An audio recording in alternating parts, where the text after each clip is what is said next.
"Go away! You're not invited!" my son-in-law yelled when I, the owner of the house, tried to sit down at the Christmas table that I had set for everyone. Forgetting that he lives in my house at my expense, he kicked me out like a servant. I calmly got up, walked to the front door, and took a step that shocked the guests and turned the lives of the traders upside down. Before we continue, please subscribe to the channel and write in the comments what time it is where you are now. The smell of roasting turkey filled the kitchen before sunrise. I stood at the counter, hands working through the stuffing mixture, sage, onions, celery, while darkness pressed against the window above the sink. Something felt wrong about this Christmas. The house was mine, paid off in 2011, but lately it felt like I was visiting someone else's life. I'd been cooking since 5. The turkey, 20 pounds, glistened in the oven. Cranberry sauce simmered on the back burner. Roasted vegetables waited for their turn. My hands moved efficiently despite the arthritis, muscle memory from decades of holiday meals. Nobody had offered to help. Nobody had even come downstairs yet. I remembered Amanda's phone call 3 years ago. I'd been chopping carrots when it came through, just like I was chopping them now. "Dad, we need help. Michael's company. It's gone. Just for a week or two until we figure things out. Come home, sweetheart. Stay as long as you need." They'd arrived with 3 suitcases and hollow eyes. Sterling Construction had collapsed overnight. Bad investments, worse partners. Amanda had hugged me tight in this very kitchen, crying into my shoulder. "Thank you, Dad. We'll get back on our feet soon." Michael had shaken my hand firmly, his grip desperate. "You're saving our lives, Waldo." I opened the china cabinet, pulling out her plates. My wife's collection, the good ones we'd bought together in 1995. The memory shifted. 6 months after they'd moved in, I was setting the same table when Michael had walked through. "Waldo, you really should update this place. The carpets, the furniture, it's all very dated. I like it this way. It's comfortable." He'd laughed, that patronizing sound I'd hear 1,000 more times. "Comfortable for you, maybe, but we have friends coming over." I folded the napkins now, creasing them into triangles. Another memory surfaced. The check I'd written. $45,000 to save them from creditors.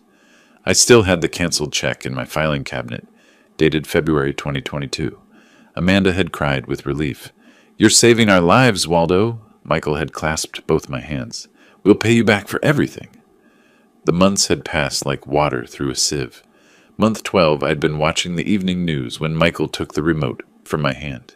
"I was watching that game, old man." Month 18, I'd overheard Amanda on her phone in the hallway. "Yeah, we're stuck living with my dad. It's suffocating." Recent weeks had brought new indignities. Being told to keep it down past 9, having my mail opened and sorted, being asked to give them space in my own living room. The doorbell rang at 3. I heard Michael's voice booming in the entryway, playing host. "Jason, Melissa, come in, come in." I stayed in the kitchen, basting the turkey one final time. Through the doorway, I watched them arrive. Jason, loud and confident, worked in tech. Melissa, his wife, had that look of someone perpetually judging her surroundings. David came next, Michael's former business associate, then 4 others whose names I'd learn later. "Thanks for having us, Mike." Jason's handshake was enthusiastic. I stepped into the dining room, extending my hand. "Welcome to my—" Michael's arm wrapped around Jason's shoulders, steering him away. "Let me show you where the drinks are." Amanda made her famous eggnog.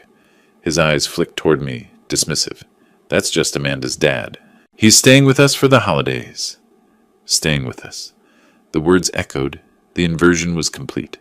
I retreated to the kitchen.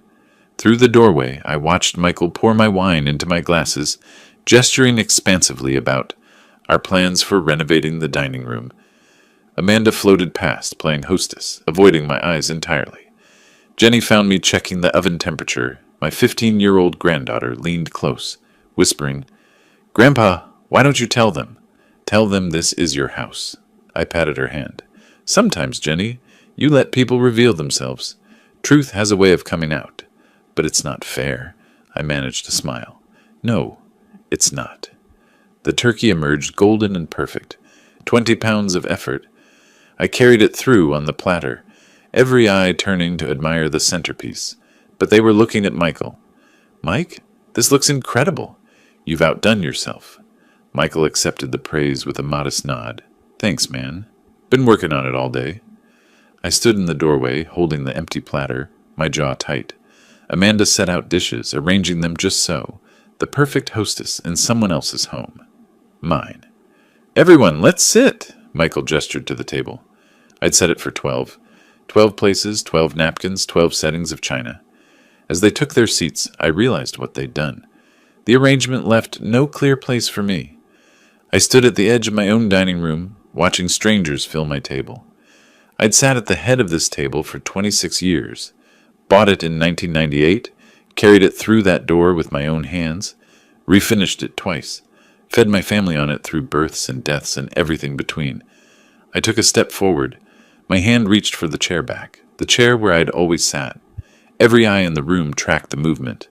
My fingers closed around the wooden chair back. I began to pull it out. The scraping sound of legs against hardwood cut through the dinner chatter like a blade. Conversations died. Forks paused mid-air. I was lowering myself to sit when Michael's palm slammed against the table. Both hands flat. The impact made glasses jump.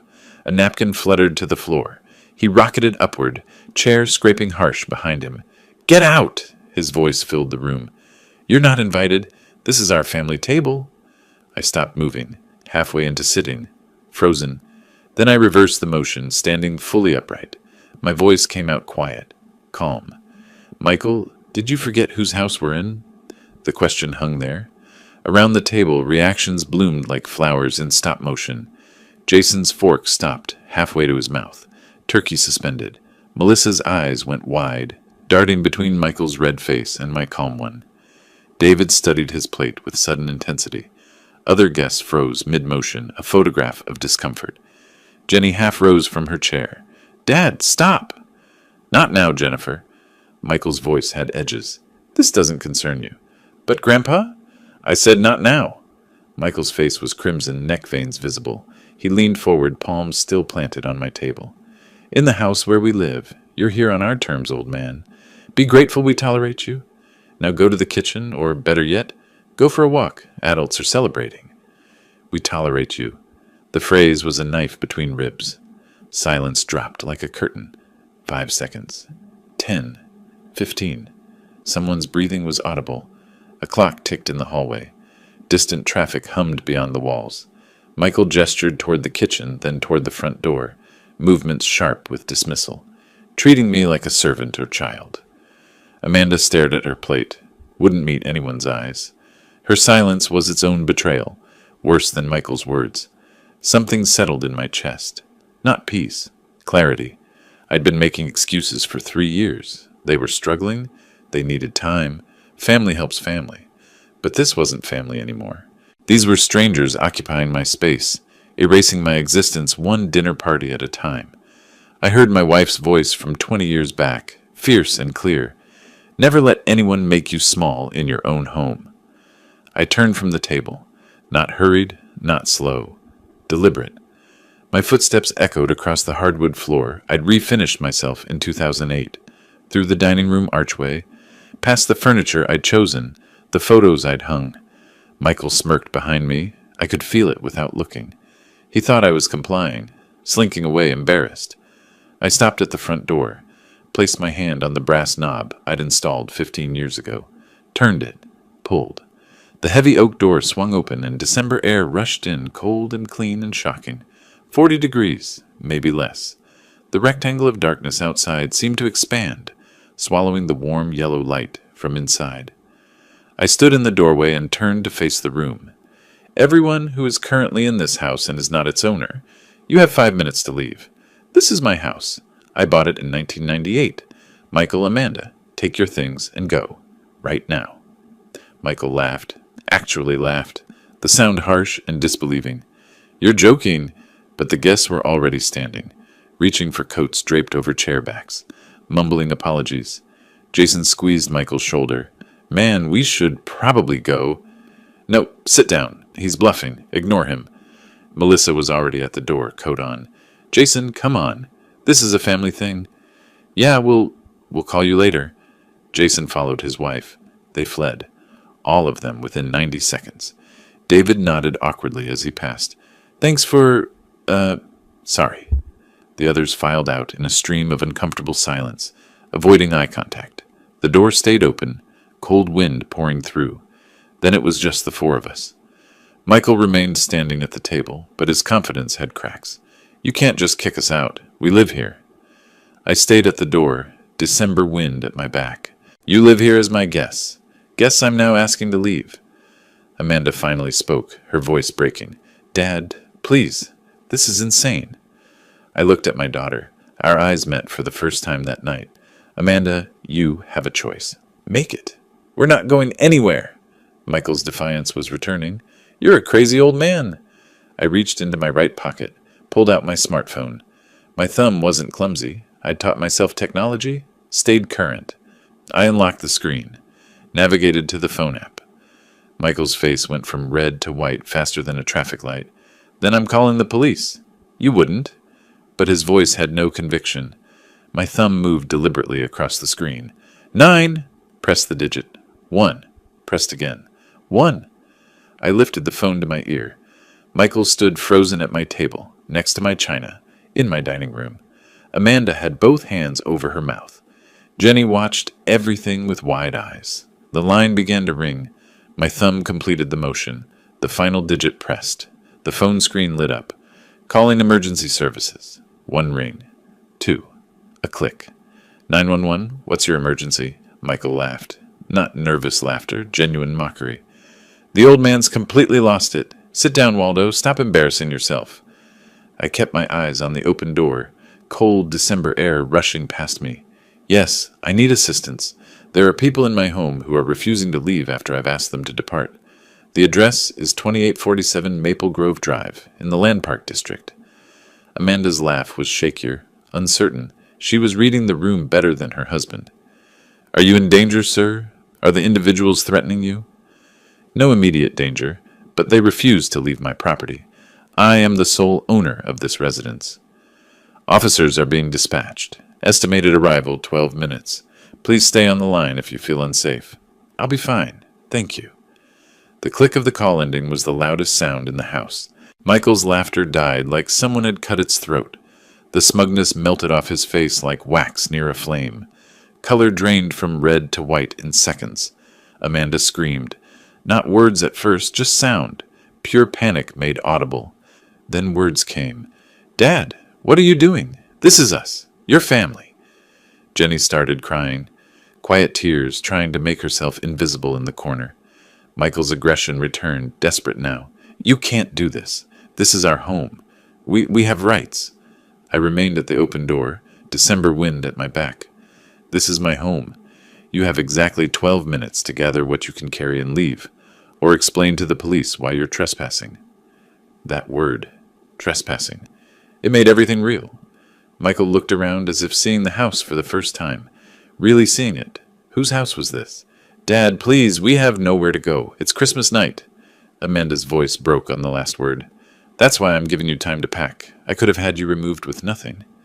I felt the pull of guilt, felt it hook into my chest. But then I remembered, be grateful we tolerate you. Michael's words from an hour ago. The memory hardened my resolve like steel cooling. The remaining guests, Jason, Melissa, David, who'd stayed hoping to mediate, grabbed coats with fumbling hands. Jason squeezed Michael's shoulder. Man, call me tomorrow. We'll figure this out. But his eyes said he wasn't getting involved. Melissa touched Amanda's arm. Do you need... we could... She didn't finish the offer. Within 3 minutes, they were gone. All of them. Their rapid departure was a verdict rendered without words. They sided with the homeowner. Now just family remained. Michael snapped into action. Amanda, pack bags. We're not staying here with a crazy person anyway. His words were defiant, but his movements betrayed panic. They rushed upstairs. I heard footsteps overhead, drawers slamming, things thrown into bags. Jenny appeared with one small backpack. Tears streaming, she approached me slowly. Grandpa, I'm sorry. My voice gentled for the first time. You have nothing to apologize for, sweetheart. This isn't right. They shouldn't have treated you that way. No, but it's necessary to set things right. Flashing red and blue lights painted the walls through the front windows. Two officers approached. Rodriguez, male, 40s, with the bearing of someone who'd seen everything twice. And Park, female, 30s, efficient and sharp-eyed. "Sir, you called about a trespassing situation?" Rodriguez's voice was professional. "Yes, officer. I'm Waldo Ross, owner of this property. These individuals were guests. I've asked them to leave. They're refusing. May I see identification and proof of ownership?"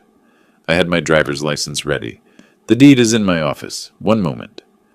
I walked to my study, opened the second drawer of my filing cabinet, pulled out the manila folder labeled Property Documents. My hands were steady. I'd prepared for this moment without knowing I was preparing. The document was clear. Property purchased. April 1998. Sole owner, Waldo Ross.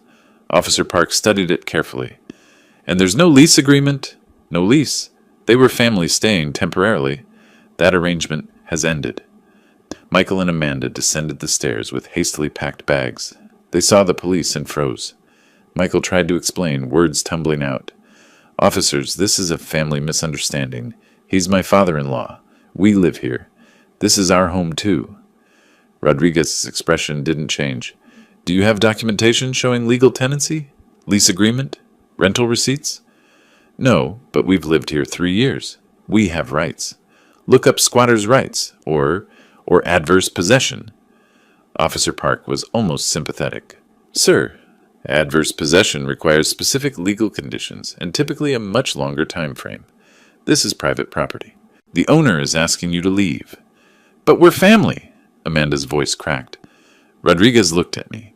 "Sir, do you want these individuals removed from the property?" I looked at Amanda, saw my daughter, saw 3 years of disrespect, of erasure, of being made small in my own home.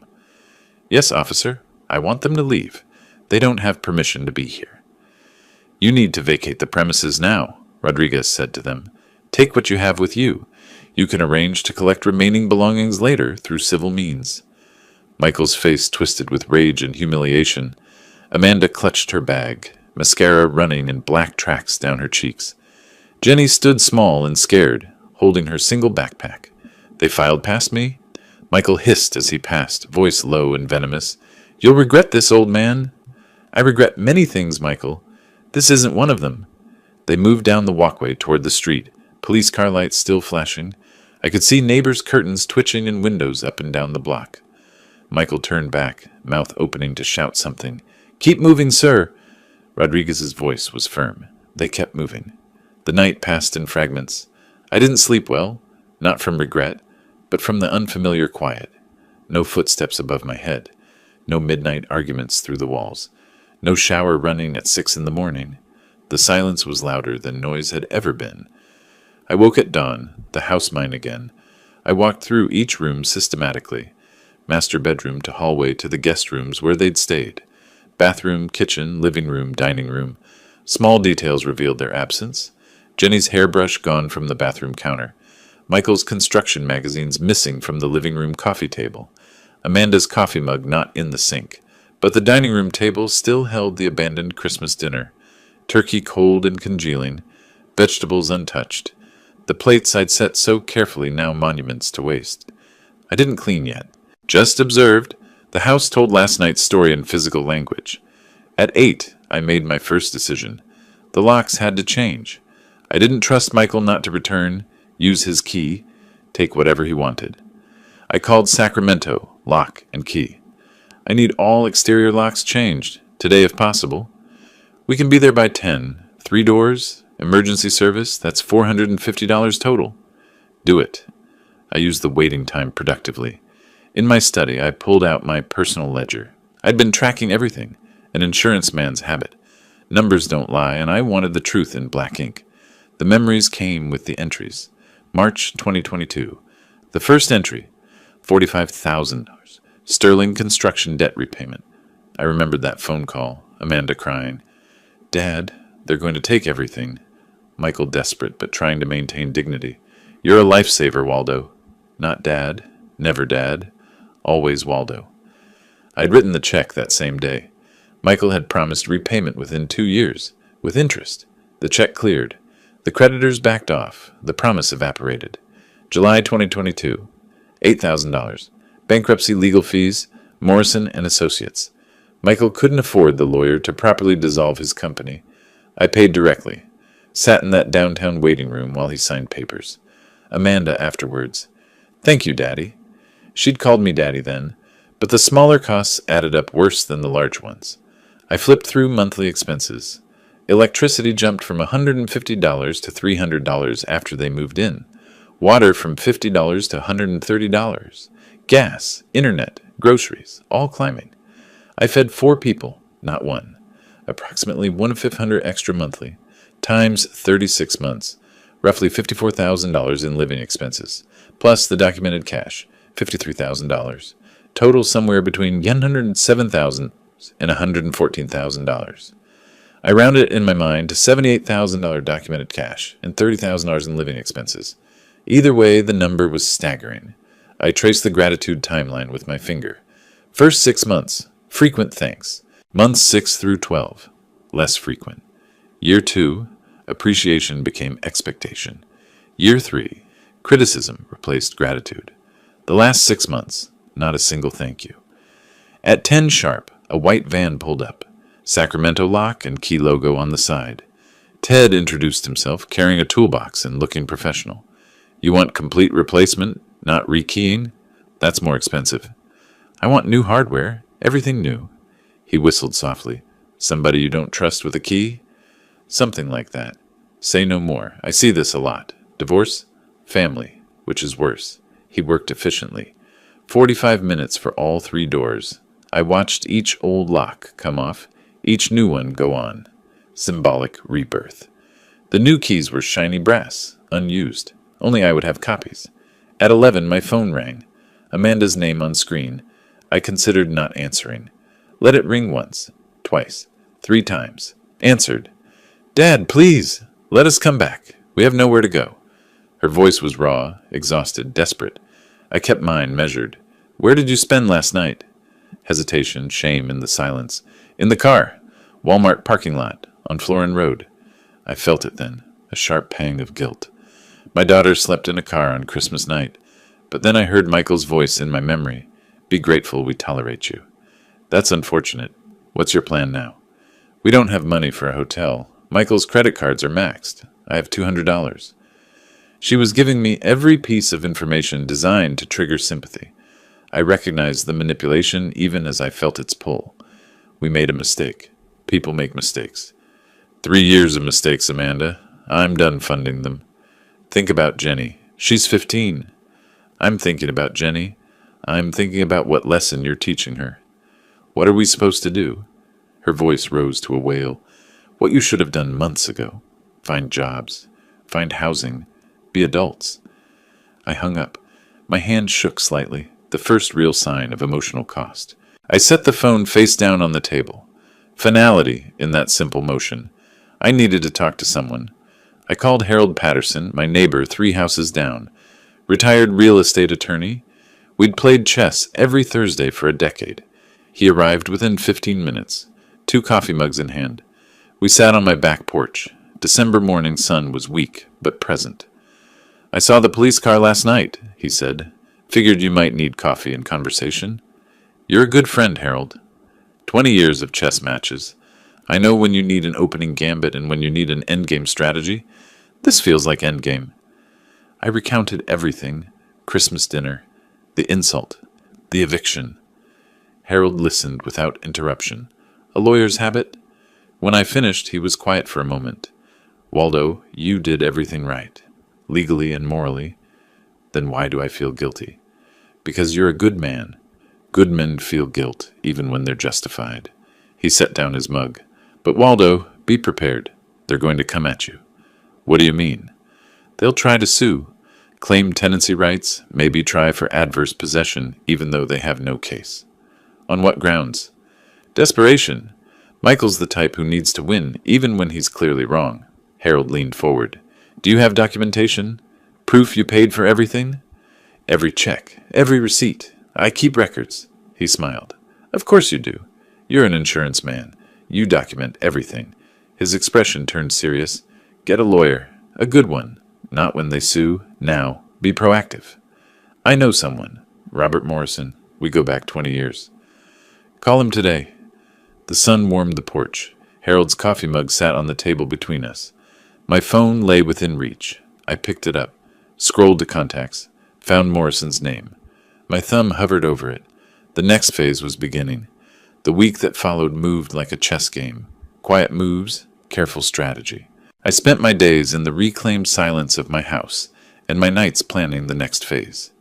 On the 7th day after Christmas, I drove downtown to see Robert Morrison. Highway 99 south from Land Park, the familiar route I'd taken for 30 years. Exit at Capitol Mall, the Sacramento skyline rising ahead, the Capitol Dome gleaming even in January's gray light. I found parking in the garage at $3 an hour and walked 2 blocks to 505 feet Capitol Mall. Morrison and Associates occupied the 15th floor. Modern glass high-rise, marble floors in the reception area, furniture that whispered expensive without shouting it. The receptionist smiled with recognition. Mr. Morrison is expecting you, Mr. Ross. Conference room B. I carried my leather document folder, heavy with papers, heavy with the weight of 3 years documented. Robert Morrison stood when I entered. 52, sharp dresser, reading glasses hanging from a chain. We'd known each other 20 years through insurance industry connections. He'd handled some contracts when I sold Ross Insurance Group, but we hadn't spoken in 2 or 3 years since the sale. Harold called me, said you had a family situation that might turn legal. I set the folder on the conference table. It already is legal. I evicted my daughter and son-in-law on Christmas night. Now I'm preparing for the retaliation. On Christmas, that's bold. Necessary. Robert reviewed the eviction details, nodding occasionally. You followed proper procedure. Police documentation helps tremendously. He paused. But they could claim constructive tenancy. 3 years of residency creates gray area. In California, if they contributed to household expenses or property upkeep, they might argue for tenant rights or even constructive possession. I slid the folder across his mahogany desk. They didn't contribute. I have proof. He opened it. Bank statements, canceled checks, email printouts, receipts. Everything organized with colored tabs. His eyebrows rose with each page he turned. March 2022. Bank statement. $45,000 check to Sterling Construction. Memo line reading, debt repayment. July 2022, $8,000 to Morrison and Associates. Robert looked up. I didn't realize you paid for Michael's bankruptcy filing. You handled it. I paid for it. He continued through monthly utility bills, all in my name, all charged to my credit card, grocery receipts spanning 3 years. Then he reached the emails. One from Amanda, November 2023, jumped out. Thanks for letting us stay in your house, Dad. We'll get back on our feet soon. Your house, Robert read aloud. She acknowledged ownership explicitly. She did. He leaned back, removed his reading glasses. Waldo, this is comprehensive. Most people don't keep records like this. I was in insurance for 35 years, Robert. Documentation was my job. Still, this level of detail suggests you were expecting this? Not expecting? Preparing? There's a difference. He studied me for a moment.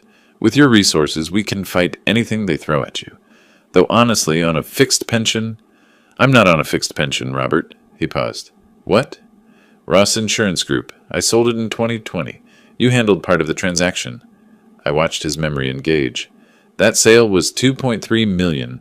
You never told them? I wanted to see who they really were without money's influence. So you hid your wealth to protect them from greed, and they became greedy anyway? I managed a bitter smile. Ironic, isn't it? I watched families destroy each other over insurance money for decades. Thought I could prevent it in my own family. But you couldn't? No. I just learned the truth sooner.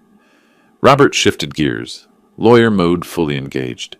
With these resources, we should file a civil suit first. Recover your $78,000. Control the narrative. No. Let them file first. I want them to hang themselves. That's risky. If they strike first, they will strike first. Michael's ego demands it, and when he does, I'll be ready. He considered this. My standard rate is $450 per hour. Litigation retainer is typically $15,000. I was already pulling out my checkbook. Draw up the agreement. I'll wire additional funds if needed. You're certain? family lawsuits get ugly. It's already ugly, Robert. I'm just making sure I don't lose. I wrote the check without hesitation. $15,000. Neat handwriting. Tore it along the perforated line, slid it across the desk. The ease of the motion revealed what words couldn't. I'll prepare a comprehensive defense package, Robert said. Everything we need. I stood, gathering my folder. Also, prepare a civil complaint for the $78,000. Have it ready to file, but don't file yet. You really think they'll sue first? Michael Sterling doesn't know how to admit defeat. He'll sue, and when he does, we'll counterpunch. We shook hands, not the polite greeting from when I'd arrived, but the firm grip of equals, of partners in strategy. My hand was on the doorknob when Robert spoke again. Waldo, why wait a week to come see me? I turned back, looked over my shoulder. I wanted to give them time to make a mistake. Desperate people always do. I stepped into the hallway, elevator visible down the corridor, afternoon light streaming through the floor-to-ceiling windows. A man with a plan moving forward. January arrived cold and gray. I learned through Harold's connections that Michael and Amanda had found an apartment in Del Paso Heights, a rough neighborhood, a world away from Land Park. I didn't seek this information, it simply arrived, the way news does in a city where people talk. 3 weeks into the new year, the envelope arrived. Late afternoon, a process server at my door. Official legal document, thick paper, formal language. Sterling Vas Ross, civil complaint. I called Harold immediately. Within 15 minutes, we sat on my back porch despite the cold. The chessboard between us held a game half finished from Thursday. We pushed the pieces aside to spread the legal papers. I read the claims and laughed. Not bitter laughter, genuine amusement at the audacity. This is serious, Waldo. They're actually suing you, claiming part ownership of your house. They're claiming I owe them for the privilege of living in my own home. Harold flipped through pages. They're citing adverse possession, constructive ownership through improvements. What improvements? Michael fixed a leaky faucet once. I bought the parts. My eyes caught the signature at the bottom. Linda Fitzgerald, attorney at law. I recognized the name immediately. Pulled out my laptop, searched California State Bar records, while Harold watched over my shoulder. Linda Fitzgerald. Member since 2010. 127 cases on record, and 3 losses. Win rate approximately 19%. 80% loss rate? How is she still practicing? Because desperate people hire desperate lawyers, and desperate lawyers are cheap. $5,000 isn't cheap for people living in Del Paso Heights. No, which means they're betting everything on this lawsuit. They'll lose everything. Harold moved a knight on the chessboard, studying the position. They've made their opening move, aggressive but poorly planned. I countered with my bishop, a swift, confident placement. Every aggressive opening has a weakness. You wait for them to expose it. This isn't chess, Waldo. No, but the principle is the same. Patience defeats panic every time.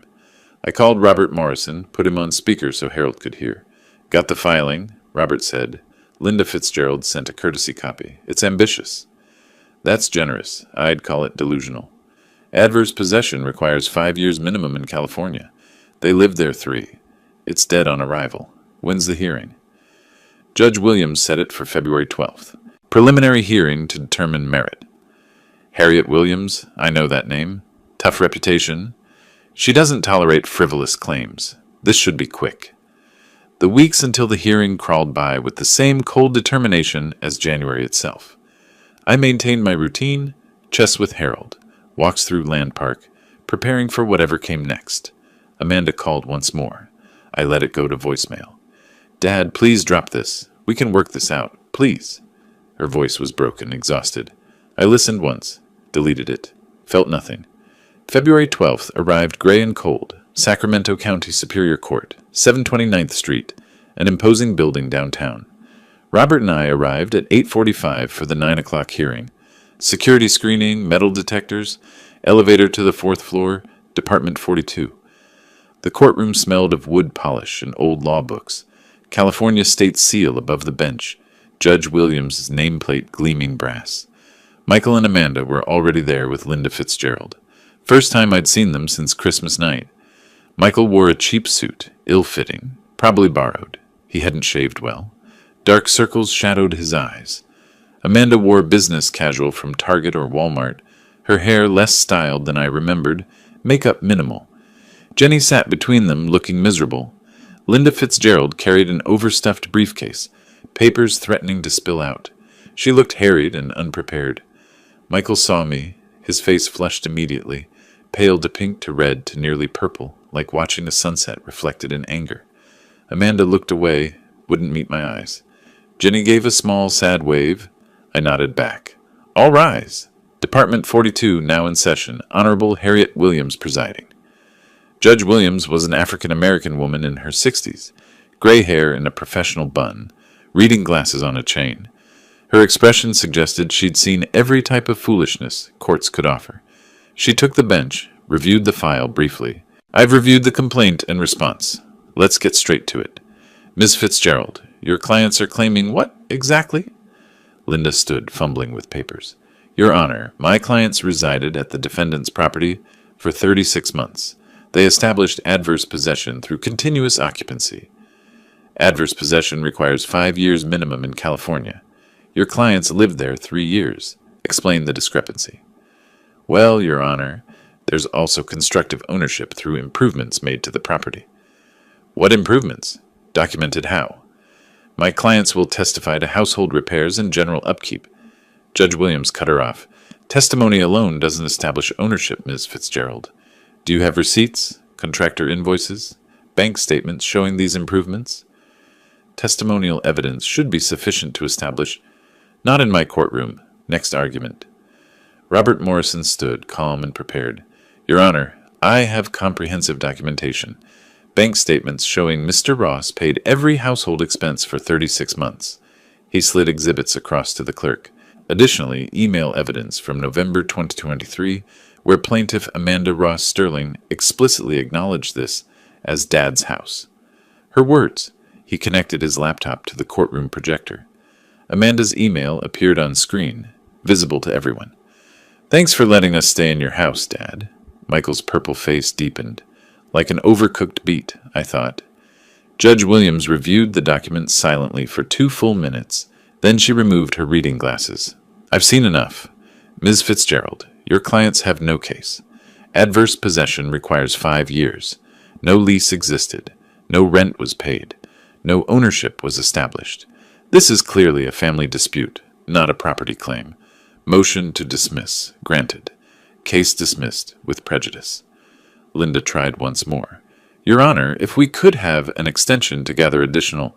No. With prejudice means final, Ms. Fitzgerald. Michael half rose from his seat. This is... Judge Williams' voice sharpened like a blade. Sit down, Mr. Sterling. You're fortunate I'm not sanctioning your attorney for wasting court time. All rise. The judge exited. The hearing had lasted less than 15 minutes. In the marble corridor outside, Michael was shaking with rage. He turned toward me, started forward. Robert stepped between us. Don't. You're already on thin ice, Mr. Sterling. You'll regret this, old man. This isn't over. Several people in the corridor turned to look. Amanda pulled Michael's arm. Michael, stop. Let's just go. Please. Linda Fitzgerald scurried away without speaking to her clients, knowing she'd failed them completely. I stood calm, watching Michael's meltdown with the detachment of someone observing a chemical reaction. Predictable, inevitable, complete. I watched my son-in-law disintegrate in a courthouse hallway, purple-faced and impotent, and felt something I hadn't expected. Not triumph, not even satisfaction. Just cold certainty that this was far from over. My hand slipped into my coat pocket, fingers touching the folder Robert had given me earlier. The one marked, Phase 2, Civil Recovery Complaint, $78,000. The counterpunch was ready. The weeks following the courthouse dismissal passed with deceptive calm. Michael and Amanda vanished from my radar, licking their wounds in Del Paso Heights. But I wasn't idle. Victory in court was one thing, justice was another, and justice required deeper digging. In early March, I made a phone call I'd been planning since Christmas night.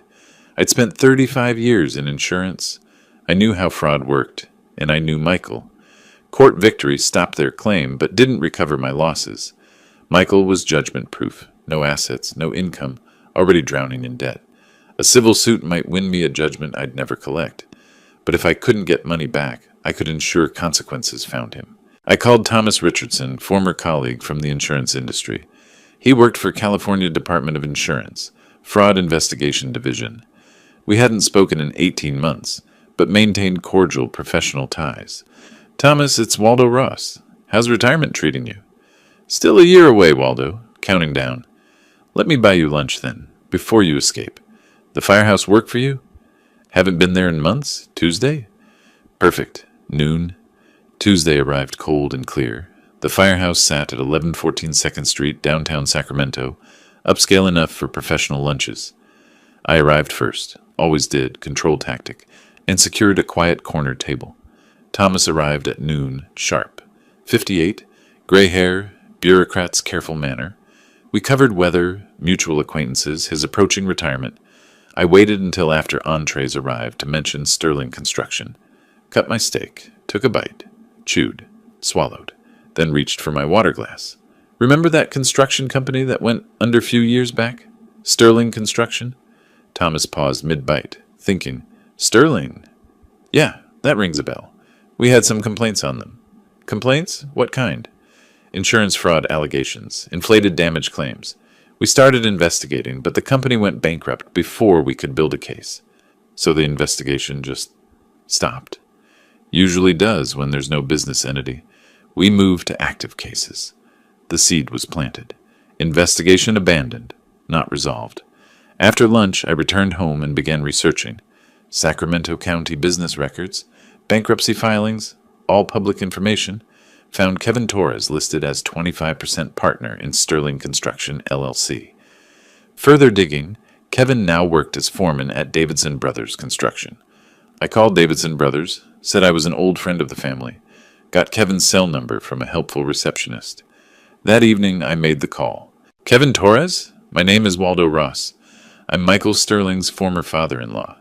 His response was immediate, bitter. Former? Good for you. That guy's a snake. The venom in his voice was promising. That's becoming clear. I paid $45,000 to save Sterling Construction, learning it wasn't worth saving. 45 grand? Man, you got played. That company was rotten from the start. Kevin's story poured out. Sterling Construction had done commercial renovations. 2019 project, warehouse renovation. During construction, section of roof, accidentally damaged. Michael filed insurance claim for $120,000, repairs and business interruption. Insurance paid out. Actual repair cost, $40,000. Michael pocketed the $80,000 difference. I confronted him. He said it was creative accounting. I said it was fraud. What did you call it after he forced you out? Theft. But my lawyer said proving it would cost more than I'd win. I kept the documents anyway, out of spite. Do you still have them? Original invoices, claim forms? Every single page. What if those documents reach the Department of Insurance? Pause. Then, would they actually investigate? With solid evidence and credible witness? Yes. Where do I send them? I'd love to nail that bastard. I gave him Robert Morrison's office address. A week later, Robert called. Got a package from Kevin Torres. Insurance claim forms, repair invoices, email chain. This is damning, Waldo. Clear insurance fraud. $80,000 discrepancy. Can you forward it to the department? Anonymously. I can file as concerned party. Won't include names unless they need witness testimony. Do it. This could mean criminal charges. Good. While researching Michael's business records, I'd noticed something else. IRS filed lien against Michael Sterling personally. $23,000 in unpaid payroll taxes from 2021. Lien still active. Debt unpaid. I called Robert. Did you know Michael owes the IRS $23,000? No, but that's public record. Why? Because the IRS doesn't forget, and they're harder to run from than family. 2 weeks after Robert submitted the complaint, confirmation arrived. California Department of Insurance opened formal investigation. Case, Demer 2025, SAC, 1847. Michael would be contacted for interview. If evidence held, potential criminal referral to Sacramento County District Attorney. I received this news while playing chess with Harold on my back porch. March, sunshine weak but warming. Harold moved his knight. You're enjoying this, watching him squirm. I'm ensuring justice is served. There's a difference. Is there? Seems like revenge to me. I studied the board, selected my bishop, moved it diagonally across in one smooth motion, lifted Harold's queen, set it aside among captured pieces. Call it what you want. By the time he realizes what's happening, it'll be too late. Harold stared at the board. I didn't see that move coming. That's the point of a long game, Harold. My hand rested on the captured queen, smooth wood warm from afternoon sun. Government machinery engaged now, wheels turning beyond my control. I imagined Michael receiving that letter from the Department of Insurance, the panic blooming in his chest as his past caught up to his present. The queen sat silent in my palm. Power taken, game progressing exactly as planned. April arrived with the kind of rain Northern California does best. Relentless, gray, miserable. Perfect weather for miserable news. The investigation into Michael's insurance fraud moved with bureaucratic slowness, but its effects rippled faster than I'd anticipated. I learned about the collapse secondhand, the way you always learn the best gossip, through people who can't wait to tell you. First call came from an acquaintance in the construction industry. Waldo, thought you'd want to know. Word's out about Sterling. Department of Insurance investigation for insurance fraud. I hadn't heard. When did this become public? Last week. Sacramento construction community is small. Guy I know was giving Sterling cash work. Fired him immediately. Liability concern. Nobody wants an active fraud investigation on their site. Too much risk. Michael's under-the-table income vanished overnight. Harold mentioned seeing Amanda at her mailbox, looking distressed. Later that week, through Harold's neighborhood connections, I learned about the IRS letter. Official demand. $23,000 in unpaid payroll taxes, plus penalties totaling $4,800. $27,800 total. Payment deadline, 30 days or wage garnishment and asset seizure. They had nothing to seize, no wages to garnish. But the IRS didn't care. Debt remained, interest accrued. Early May, my phone rang. Jenny's name on screen. First time since the eviction. Grandpa, can we meet? I need to talk to someone normal. Of course, sweetheart. Where and when? Gunther's? Tomorrow afternoon? I can't be in that apartment anymore. I'll be there. 2:00. Thank you. And Grandpa? I'm sorry. For everything. We met at Gunther's Ice Cream in Land Park. Outdoor tables. Spring trying to break through April's gloom. Jenny sat across from me with an untouched cone melting in her hand. I reached across, gently took it, set it aside, then took her hand. They fight every night. About money. About the investigation. About you. About me? Dad blames you for everything. Says you're rich and stingy. Mom finally yelled back that you gave us $45,000. Jenny's voice shook. Some government letter came. Mom read it and started screaming. I'd never heard her like that. What did she say? She screamed, "You stole $80,000. You committed fraud?" Dad said, "I did what I had to do."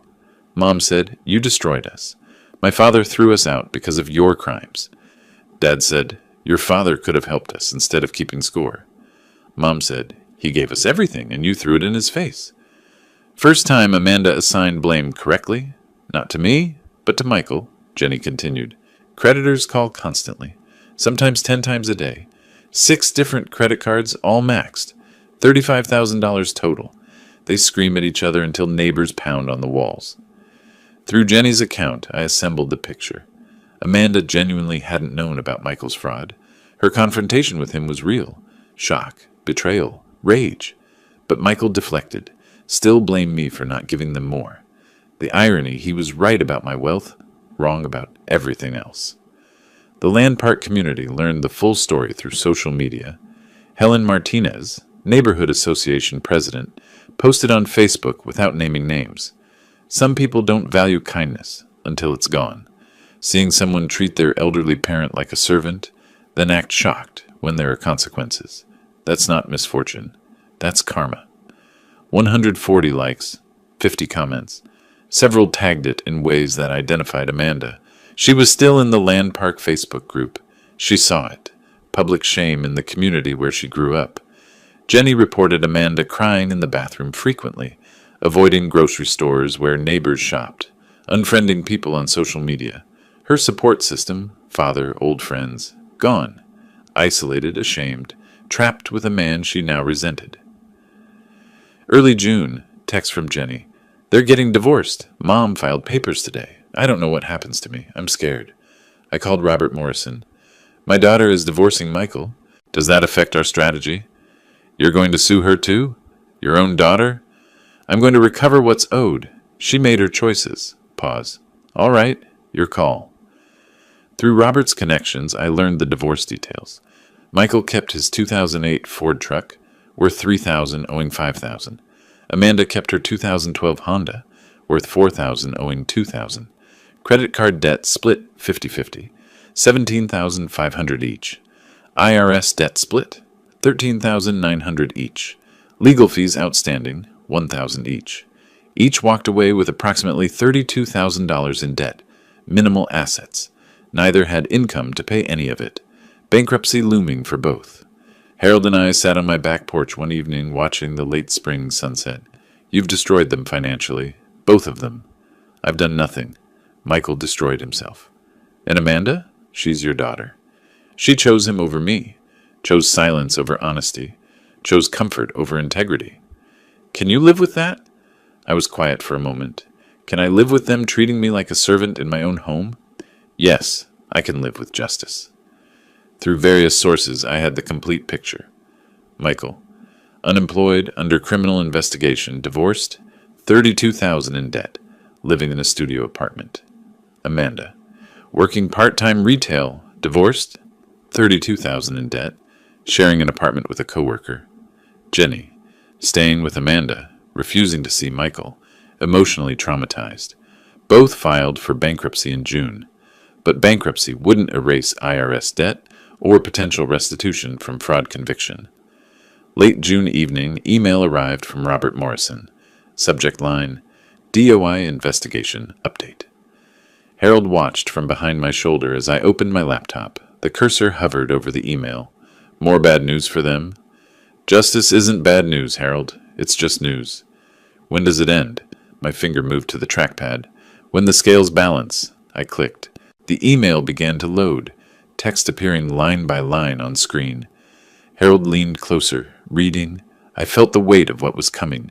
Criminal charges, restitution, the final phase of consequences Michael had earned through his own choices. The screen glowed in the dimming light, words forming the shape of what came next. July brought heat that turned Sacramento into an oven. The Department of Insurance investigation had concluded with criminal charges filed against Michael, 2 counts of insurance fraud. I learned this not from news, but from Robert Morrison's email, the one I'd opened at the end of June. The legal machinery was grinding Michael down with bureaucratic precision. I should have felt satisfied. Instead, I felt restless, like a chess player who'd won the game but found no opponent left to challenge. The knock on my front door came on a Wednesday afternoon, unexpected and somehow inevitable. I was home, windows open for cross breeze, ceiling fan rotating lazily overhead, not expecting anyone. Harold played chess on Thursdays, not Wednesdays. I opened the door to find Amanda standing on my porch, first time seeing her since the courthouse in February, 5 months ago. She looked older, thinner, hair pulled back plainly, cheap work clothes visible under a light jacket, retail uniform. Exhaustion lived in every line of her face. "Dad, can I come in? Please, just for a few minutes." I stepped aside without speaking. She entered slowly, looking around the house as if seeing it for the first time.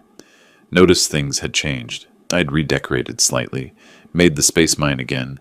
The absence of her family's belongings was evident in the empty corners, the rearranged furniture. We moved to the living room. I gestured to a chair, not the couch.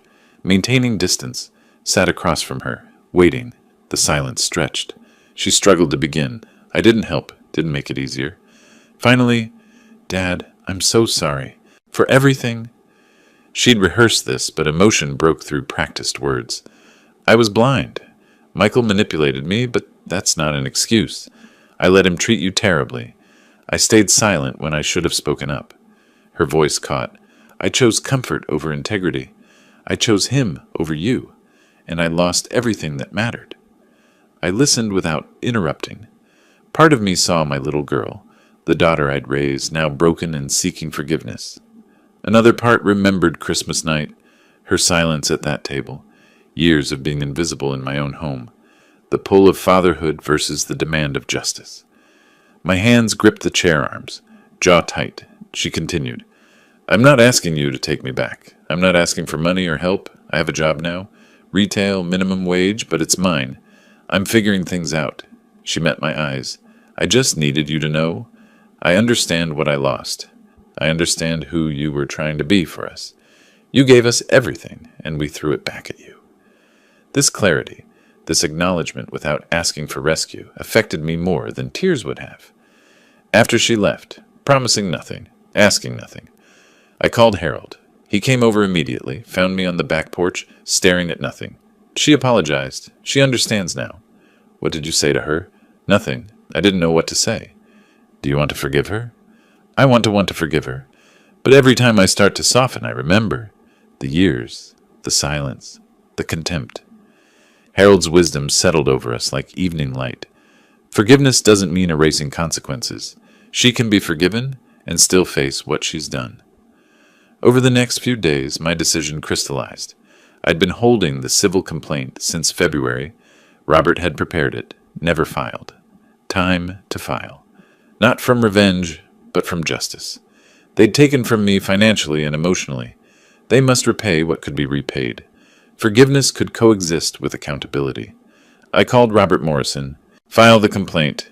$78,000 against both of them, jointly and severally." "You're certain?" After Amanda's apology. "Because of it. She understands consequences now. This is part of those consequences." Robert filed in Sacramento County Superior Court. Claim $78,000 in documented loans and expenses. Both Michael and Amanda would be served with summons. Court date set for late August. The final hearing in September. Week after filing, I called Amanda. We met at Pete's Coffee downtown. I slid a folder across the table. I filed a civil suit, $78,000 for documented expenses over 3 years. Her face, shock, hurt, betrayal. But I apologized. I thought, "I know, and I heard you. But apologies don't erase debt. You and Michael took from me. Now you repay." "We don't have that money. We're bankrupt. The court will establish a payment plan. You'll pay what you can afford." Michael's meeting was different. He came to my house with Linda Fitzgerald, still his lawyer despite her failures. Robert Morrison sat beside me. I presented the same information. Michael exploded. "You can't do this. Those were gifts. Family helping family." Robert, calm and professional. "We have emails where you promised to pay back when you got on your feet. That's a loan, not a gift. This is ridiculous. You're rich. You don't need the money. What I have is irrelevant. What you owe is documented. We'll fight this.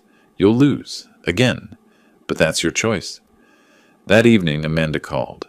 Her voice was tear-strained but clearer. "Dad, I don't have the money, but I understand why you're doing this. You're teaching me something I should have learned years ago. Actions have consequences. I'll pay. However long it takes, it's what I owe." This response, acceptance rather than rage, showed her growth. She was learning.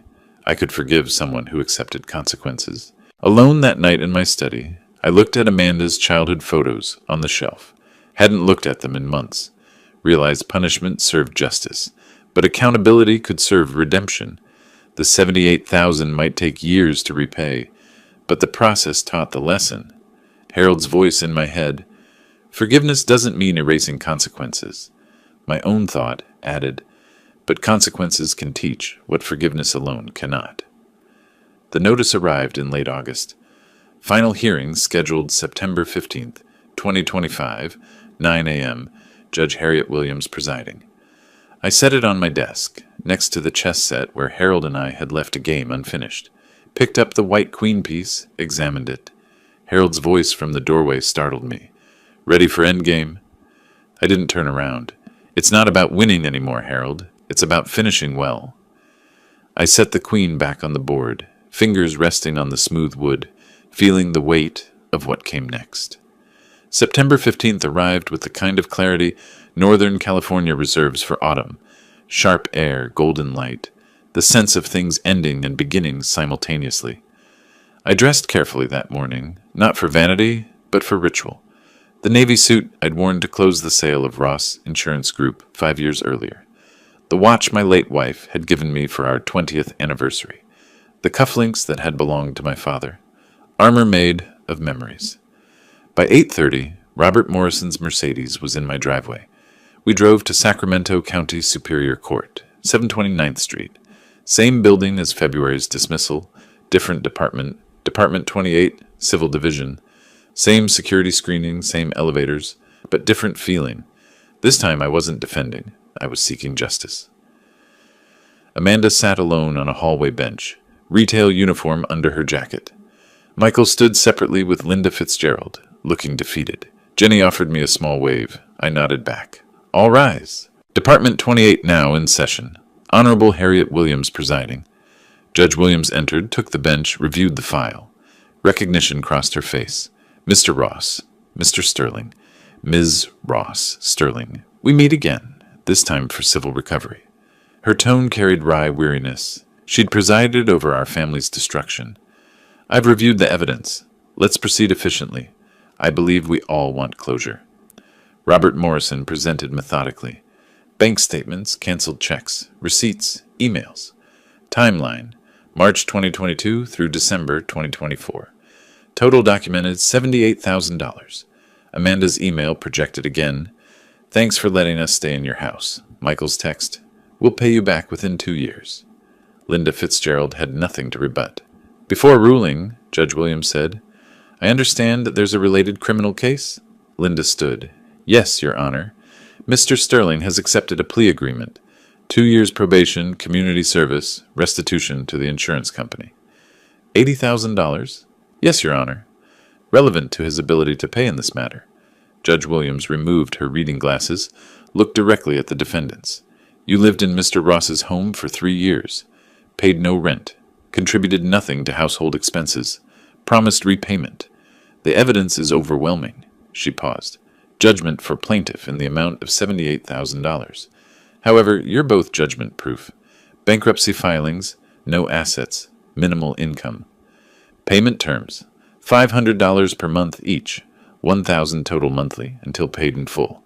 That's 78 months, 6.5 years, plus court costs of $8,000, split between you, joint and several liability. If either defaults, the other remains liable for the full amount. Amanda accepted this with bowed head. Michael started to object, but Linda touched his arm, and he subsided. Jenny's relief was visible.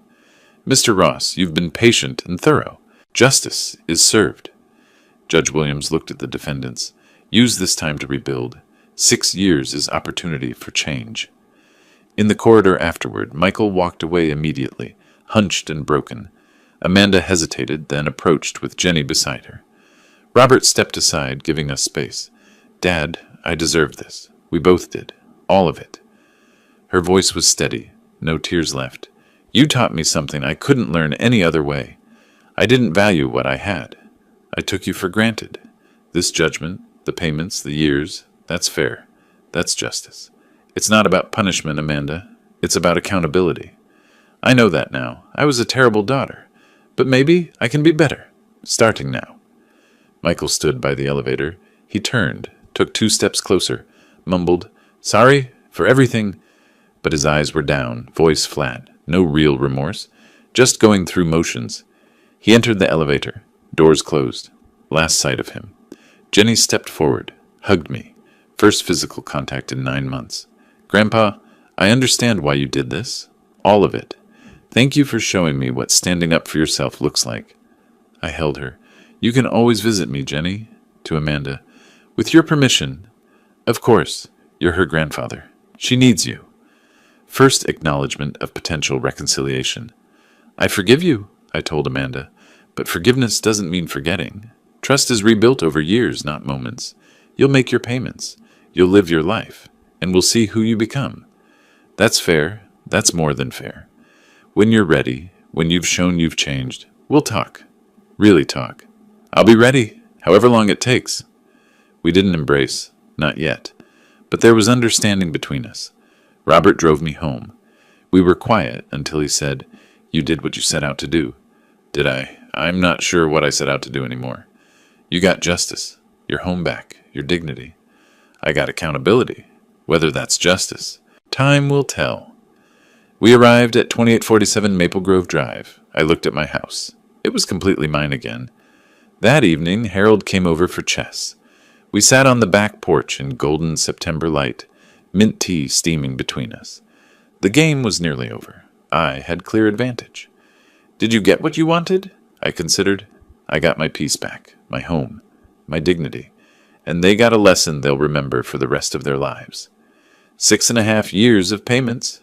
That's a long lesson. Some lessons take time to learn properly. And Amanda, do you think she's really changed? I think she's starting to. Whether she finishes that change, that's up to her. So what did you learn from all this?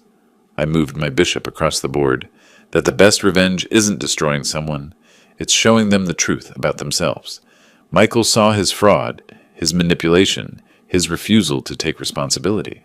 Amanda saw her complicity, her silence, her choice to enable him, and I saw that I'm stronger than I thought, and more alone than I'd like. But not completely alone. I looked at my old friend. No, not completely. I moved my final piece. Checkmate. Harold studied the board, nodded appreciation. I didn't see that coming. Very long game. The longest games teach the most. We sat in comfortable silence, evening cooling around us. Light from my house spilled onto the porch. Inside, my home, my space, my peace. Outside, the neighborhood where I'd lived for 27 years.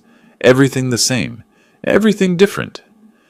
I picked up my teacup, took a sip of mint tea, and watched the sun set on a day that felt like both ending and beginning.